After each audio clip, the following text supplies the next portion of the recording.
सोचिए, हजारों साल पहले भारत की धरती पर एक ऐसा शहर था जहां पक्की सड़कें थीं, घरों में पानी की व्यवस्था थी और गंदे पानी को बाहर निकालने के लिए शानदार नालियां बनी हुई थीं। लेकिन फिर एक दिन ये शहर लगभग खाली हो गए।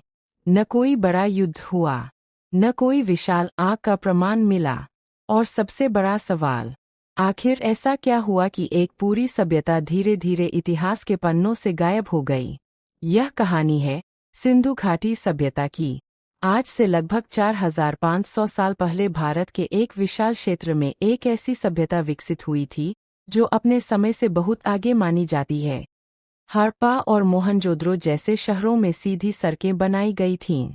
घरों को इस तरह बनाया गया था कि पानी की निकासी की व्यवस्था बनी रहे। कई घरों में कुएं और स्नान की व्यवस्था भी थी। यानी जिस समय दुनिया के कई हिस्सों में लोग छोटी बस्तियों में रहते थे, उस समय यहाँ योजनाबद्ध शहर बसाए जा रहे थे। लेकिन सबसे हैरान करने वाली बात अभी बाकी थी। इन लोगों के पास अपनी एक लिपि थी। उन्होंने हजारों मुहरें बनाईं। उन्होंने दूर दूर के क्षेत्रों से व्यापार किया।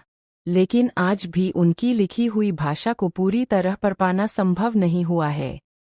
यानी हमारे सामने एक ऐसी सभ्यता मौजूद है जिसने अपने बारे में हजारों निशान तो छोड़े, लेकिन अपनी पूरी कहानी आज भी अपने अंदर छिपाकर रखी है। फिर लगभग 1900 ईसा पूर्व के बाद इन बड़े शहरों का महत्व कम होने लगा। लोग धीरे धीरे दूसरी जगहों की ओर जाने लगे। लेकिन क्यों? क्या किसी बड़े युद्ध ने उन्हें खत्म कर दिया? क्या कोई भयानक प्राकृतिक आपदा आई? क्या जलवायु में बड़ा बदलाव हुआ? या फिर नदियों के रास्ते बदलने से उनकी पूरी जीवन व्यवस्था प्रभावित हो गई? इतिहासकारों और पुरातत्वविदों ने इन सवालों के जवाब खोजने के लिए वर्षों तक खुदाई और शोध किया, और जो तस्वीर सामने आई वह किसी एक घटना की कहानी नहीं थी। संभव है कि कई कारणों ने मिलकर इस सभ्यता को कमजोर किया हो। नदियों में बदलाव हुआ, जलवायु बदली, व्यापारिक नेटवर्क कमजोर हुए, और लोगों ने धीरे धीरे बड़े शहरों को छोड़कर छोटे ग्रामीण क्षेत्रों में रहना शुरू किया।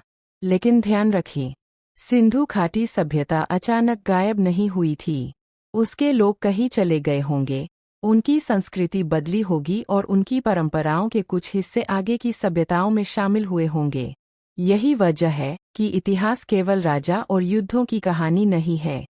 कभी कभी मिट्टी के नीचे दबा हुआ एक छोटा सा बर्तन, एक पुरानी मुहर, या किसी शहर की टूटी हुई दीवार हजारों साल पुरानी पूरी कहानी बता सकती है।